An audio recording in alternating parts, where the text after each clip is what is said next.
I am here with an artist who has over 500 million streams. He considers himself a neoclassical artist, but he specializes and has a personal mission in breath work, which is so very important to life. It's the key to life itself. I am here with the great Chad Lawson, who I'm so excited to welcome to Artimate. Welcome, Chad. Thank you very much, Kiana. I really appreciate that. And yes, we should all take a large, deep breath right now, just to kind of, just to be able to listen, just to be able to appreciate the conversation. Indeed, that is so very vital. It's funny how sometimes I catch myself like, oh, you're not breathing, it So can many just be a times. split second and you don't realize that you're holding your breath. Yeah. And there's so much to that. Actually, live lately, I've been doing, a couple of things. So in London recently, I did an hour-long guided meditation before the show. And then for the venues that don't have the capacity for that, I walk it on stage, and for the very first few minutes, I actually teach them, the audience, a very simple breathing technique. And it's Hmm. not because I have this agenda or something like that, but the interesting thing is, how often do we listen to music? Like really listen, right? Especially live performance, right? So it's like you get dressed, you run out the door, you got to make sure the babysitter's there, make sure the kids are all set, and then you get to a restaurant, you may be running late, you rush through dinner, you go back to your car, you go to the venue, you try to find a parking spot, you rush to get a seat, you sit down, and you're like, okay, play some music. And there is not a window for you to mentally or emotionally prepare yourself to listen. Mm. And so it's like if music is emotion, and if that artist is pouring out what they have inside of them, is the audience really able to receive it? And Mm. so, like my doing this before the show, I'm very simple. Even there was one show in particular where I didn't even teach them a technique. I was just like, I just want you to just take a deep breath in and then take a deep breath out. And so what I'll do is at the piano is there's this thing called box breathing, which is kind of where you breathe in and out every 4 seconds. And so I would just play chord. And so Mhm. every time I played that chord, that was meant that they were to breathe in. And I played another chord, they were meant to hold it. And then another chord, and they would breathe out. And another chord, they would hold that. And I'm the one that's doing the counting. So the audience doesn't have to listen, or the audience doesn't have to count themselves and worry about, am I doing it right? And I tell you what, it changes the entire dynamic of everything because it gets people to just settle in and just Yeah, to listen. Because how often do we listen to music? Which is exactly. hysterical to think about. And how often do we listen to our breathing? We sort of lose track of where we are. As you mentioned, we're going from here to there, bouncing around.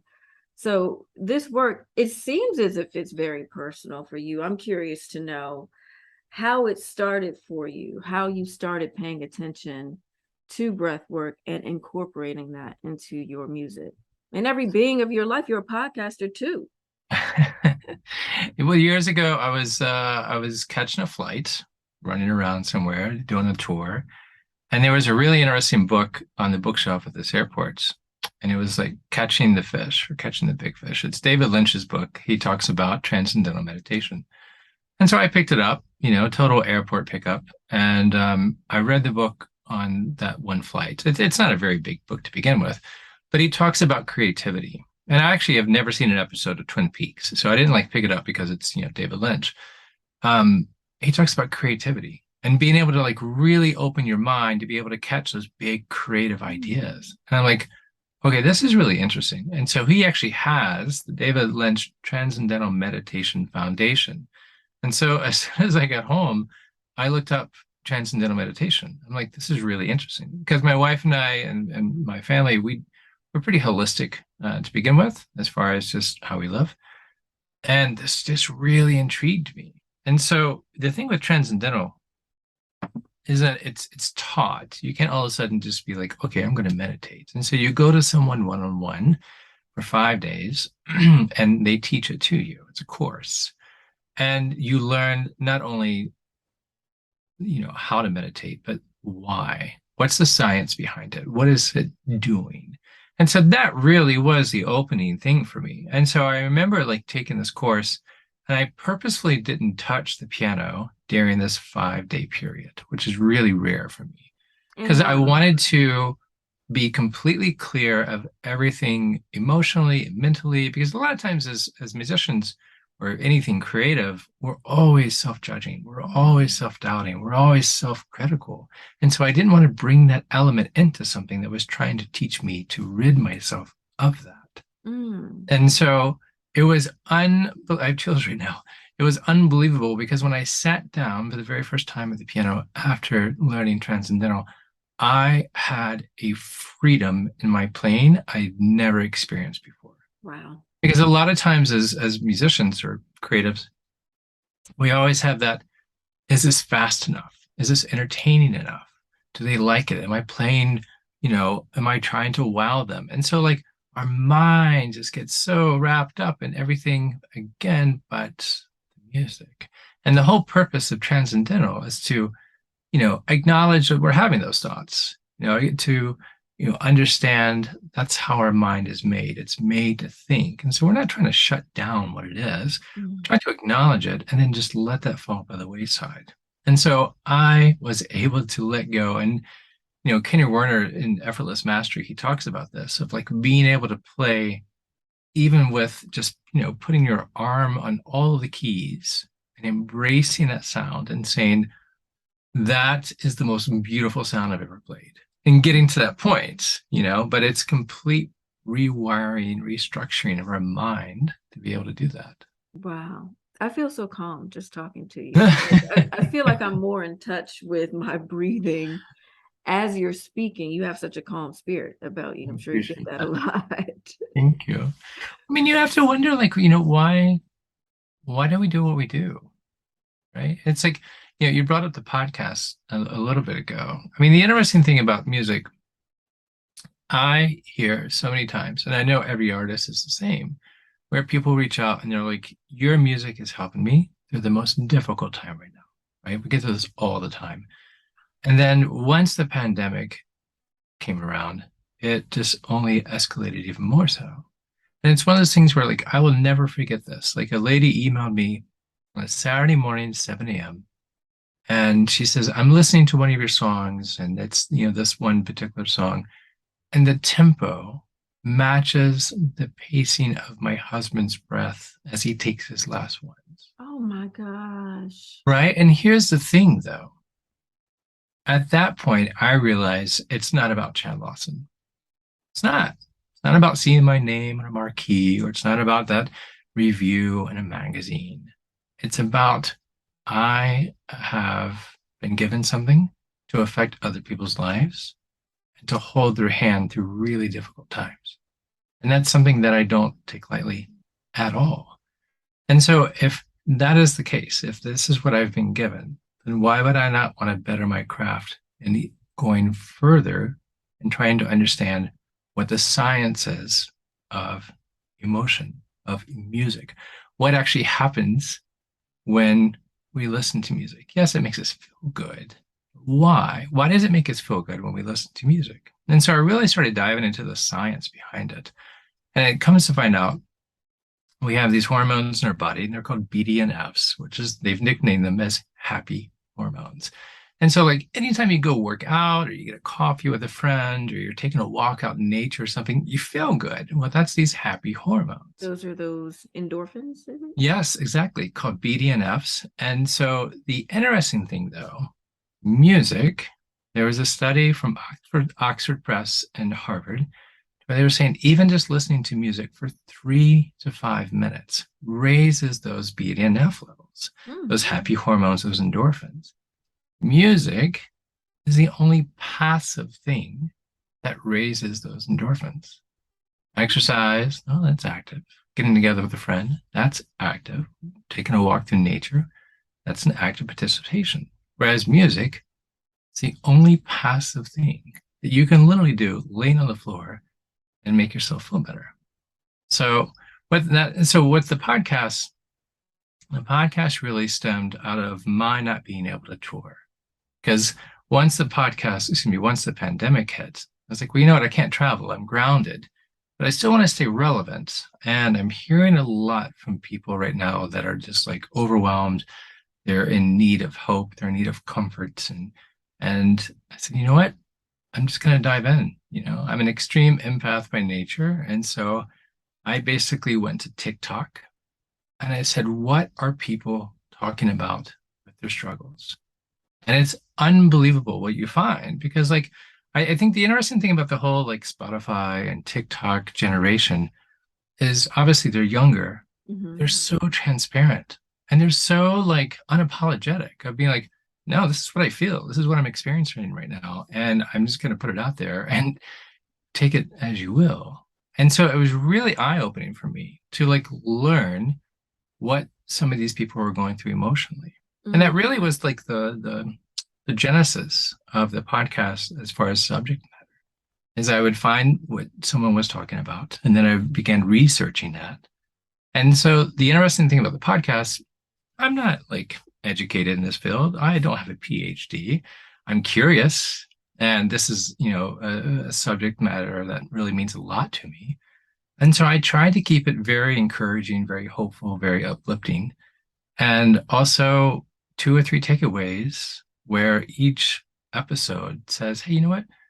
Maybe trying this. Maybe try this breath work. Let me walk you through this. And it's been tremendous. It's actually taken on a life of its own, to be It honest. has. I think you're being very humble. It's an iHeart Award nominated podcast. In case you don't know, Chad Lawson hosts Calm It Down. You can Thank you. find it on Apple Podcasts, Spotify, and it has really taken off. I think you're being very Yeah, humble, but I appreciate that very much. and it's because, as you mentioned, you're giving people these things, these jewels that they can take away and use in their everyday lives.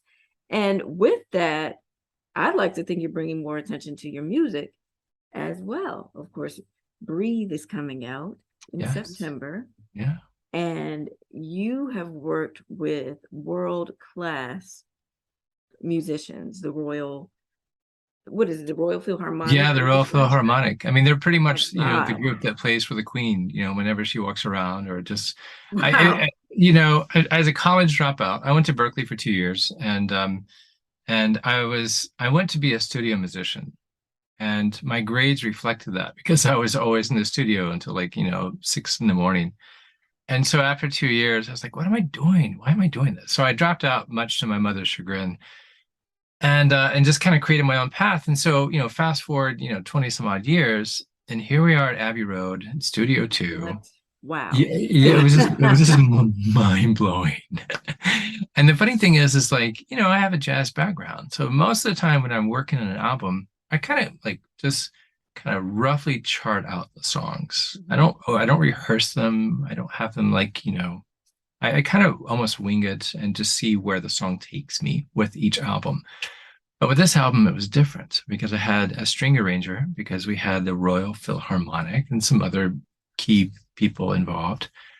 And it was funny because I would send demos of songs and he would say, that one song in C minor, there's this one measure where you're playing a C, but on the second demo, you're playing an E flat there. Which one is it going to be?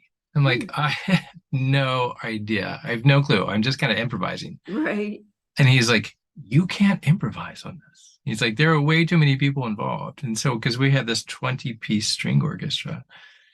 And so it was a pretty surreal experience, to walk into the studio too, where the Beatles made practically everything. And to just be looking around and seeing this huge orchestra and looking at myself being like, I'm a college dropout. What am I doing here? And fortunately, nobody threw anything at me. Fortunately, it all worked out pretty well. And yeah, I'm not really a fan of my own music, to be honest. Really? Yeah, I joke that I chose the wrong career. I don't like the spotlight. I don't like attention. I don't like the big hoopla. And so for me to be like, listen to my music, I mean, it's just completely goes against my entire being. But I will say, like, this album is it's by far the most favorite thing I've ever done. I'm really proud of this album. And that takes a lot for me to say.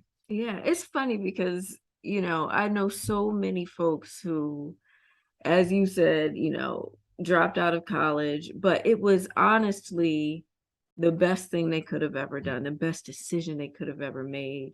Yeah. And they are more successful than I feel they ever would have been, had they stayed Yeah. in college. So, Yeah.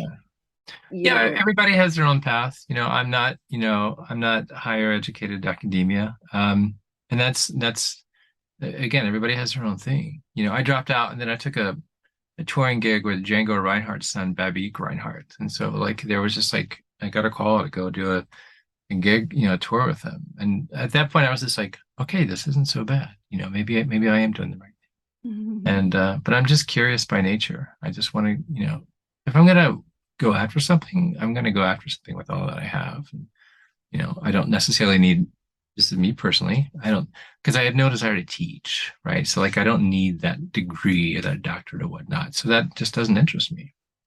Indeed. So tell us a little bit more about the album, which is forthcoming. You've released a couple of singles here, which are absolutely gorgeous. Okay. Tell us about, the road to breathe. Yeah, the whole idea, breathing is so interesting because what we do when we breathe is we're releasing carbon dioxide. So our bodies is literally releasing something that it cannot use, that it is not giving nutrients. And like science terms, they call it like a gas exchange. And I thought that was so interesting because like the last 2 years, there's a lot that we've learned that doesn't nourish us anymore, that doesn't give us like really emotionally what we need. Whereas prior to, I mean, it took a pandemic for us to realize this, Right. right? It took like a season for us to be isolated enough to, the old saying of, if you want to understand your mind, sit quietly and listen to it. But like, that's never been the case. We've never had that opportunity, right? And so, it took a pandemic for us to realize, huh, there's a couple of things in life I should probably like let go at this point, right? And not return once the Right. world opens up. And that really was the idea behind Breathe, which is like if you look at like a flower, I mean, its whole purpose is to like, restore and give oxygen to everything that it's around. And I thought that was really fascinating. And so this album is meant to be an avenue, a catalyst, if you will, for the listener to go home, lay on the floor, and just find that moment of just letting go, being okay with saying, hey, you know what? There's some things in life I want to let go, or just giving themselves some grace. Because, going back to the whole self-critical thing, we're the only persons that are doing that. People Mm. mostly aren't looking at us and being like, you're horrible, you're this, you're that. It's usually ourselves. And so if I can create this window, this catalyst for someone to go home and just put on something and to invite them to emotionally just let go of the baggage of not only 2 years, but maybe 20 years, that's a lot. And so the album, the way I write an album is a little different. I get asked this all the time, and I hate to burst the bubble for people. But they ask, "Well, what inspires you? Like, how do you write your music?" And I have to say, I'm not one of those composers that, see a sunset and then all of a sudden I go write about it. So I'm not like, an activity inspirational, composer. Usually what happens is I get melodies in my head and to the point where there's so many where I'm like, okay, I get it. I get it. I need to get these out. And so I sit at the piano and I will write out each melody. No Mm. chords, no nothing like that at all, just the melodies. And then I'll go through and I'll see what chords align with those melodies. But for the most part, with few exceptions, I don't really write a song based on an experience. And so what's happening is the song will eventually tell me what the song is about. So while I'm writing these songs, I never name a song. I always just do it by the key. And so, even during the recording sessions and the mix downs, it was like, oh yeah, okay, that song's C minor, B flat, G minor, B, whatever. Those were the names of the songs. And so what happens is after the album is recorded, I usually take about a month away from listening to it. And it just completely just like clear my head. And I'm really big into literature and poetry. I love to read. And then about a month later, I'll sit with a couple of books that I really have been wanting to read, and I'll hit play and I'll just have it on in the background. So Hmm. I'm reading. And I'll just read through, and then all of a sudden, like one song kind of connect with something that I'm reading, and I'm like, oh, that's really interesting, you know. And so slowly the song begins to tell me what it's about, rather than my saying what it is about. There's one song in there called Fields of Forever, and this is an experience I've never had before. So recording it with a violinist, both in the London area. Her name is Esther Yu, and the cellist, his name is Peter Gregson. And so we're recording this song that I had written, and I really didn't know what the song was about. And it was very Henry Mancini inspired. This whole album is very Henry Mancini influenced. And so we're in the middle of recording, like the red light is on and everything.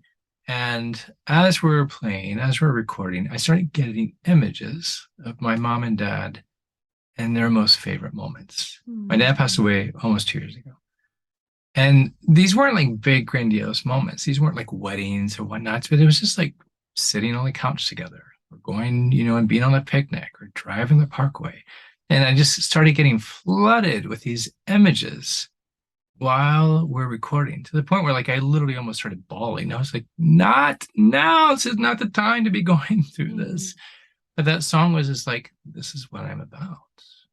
And so like, I think what happens is a lot of times when me personally, when composing music is we want to influence what the emotion of the song is. But sometimes we just need to like put the pencil down and let the song influence us emotionally. And I think when we allow that, each person is going to have a different experience with that song. So when you heard that song or when someone else hears that song, they're not going to be thinking of my parents' favorite moments because they don't have that experience. But what they are going to be feeling is whatever that song is bringing to them emotionally in that time of their life. And so I think for me personally, I try to rid myself of trying to dictate what the song is about. Because at that point, it just makes it just really small. Yeah. Yeah.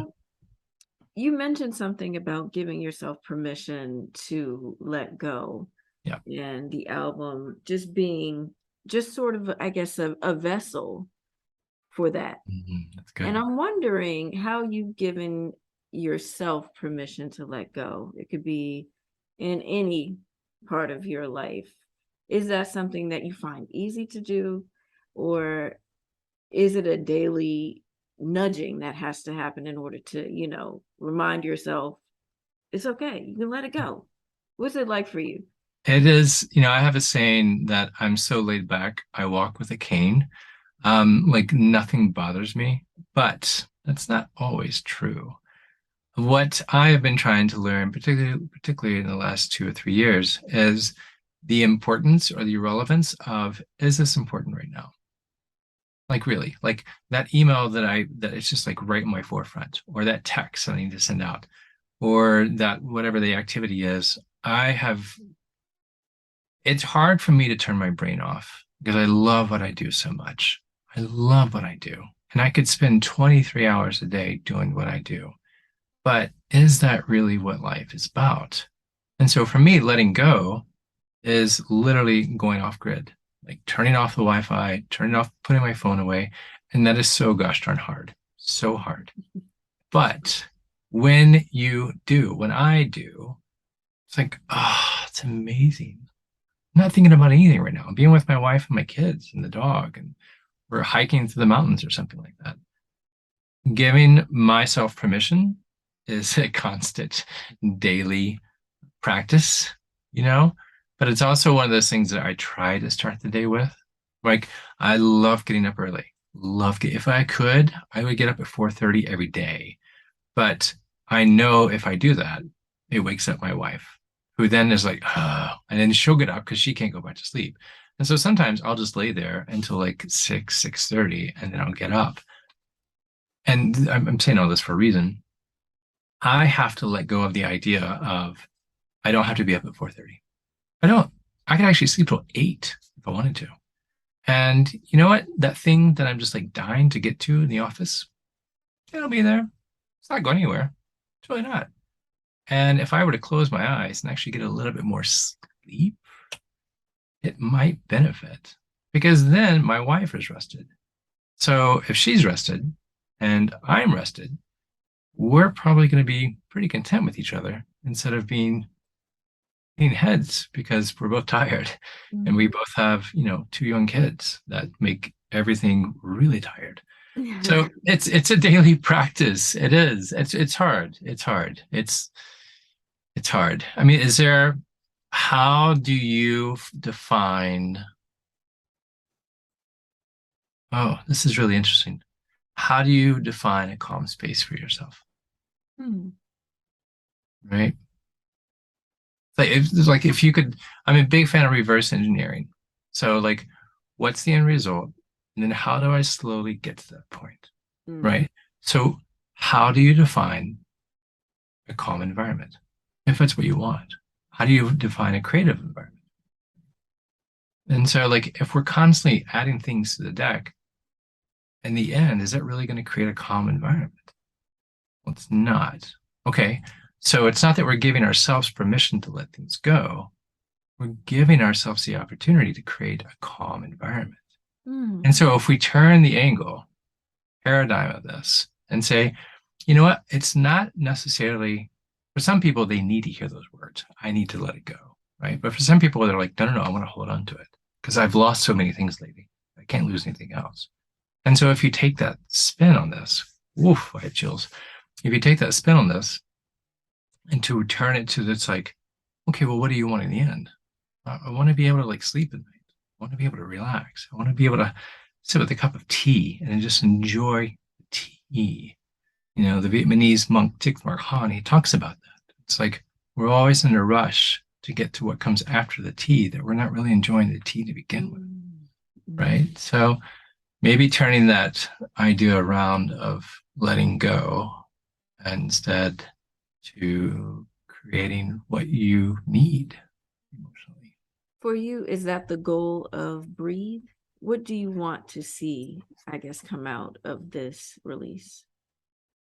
Man, I'm really big into one words, and one just came to my head, and that word is grace for me personally. I think it's going to be different for everybody, but I think grace is the word that comes to my mind, where it's like allowing ourselves to not be so hard on ourselves. I think for me personally, that's what breathe is an invitation just to say, hey, you know what? It's okay to like love yourself. It's okay to like, you know, miss a day of work and to have some time of healing. It's okay to like go have lunch with a friend and not be looking at your watch or your phone, because you feel like you've missed whatever. So yeah, so for me, it's a really interesting question. And I really appreciate that. So, but grace is the first word that comes to mind. This really feels like a movement. It feels much bigger than what I think people on the surface would think that it is. And I appreciate having this conversation with you and really just having a chance to relax. I didn't know this would be so relaxing. So I appreciate feel like that. it was therapeutic for me. So thank you very much. Well, if you think about it, like music is emotion, right? And so like, well, what is emotion? Experiences, right? And so like, if we may have some really rough experiences in our life, and so if we can take music and have that be the emotional balm of what those experiences were, it's tremendous. It's powerful. Indeed. Chad Lawson, thank you so much. This has been so wonderful. Thank you, Kiana. I feel so relaxed. You have to come back and join me again on Artimate. But in the meantime, tell folks, of course, where they can catch up with you with Calm It Down, your podcast and your music and all that good Yeah. stuff. Absolutely. So everywhere, Spotify, you name it, anywhere that's streaming, just put in Chad Lawson or tell your smart speaker to either wake up to Chad Lawson or go to sleep to Chad Lawson. And the podcast is called Calm It Down, as in calming down your mind, calm it down. And that's everywhere as well. Beautiful. Thank you so much, Chad. Thank you very much. All right, blessings to you, and hope to talk to you again soon. Indeed. Thank you so much.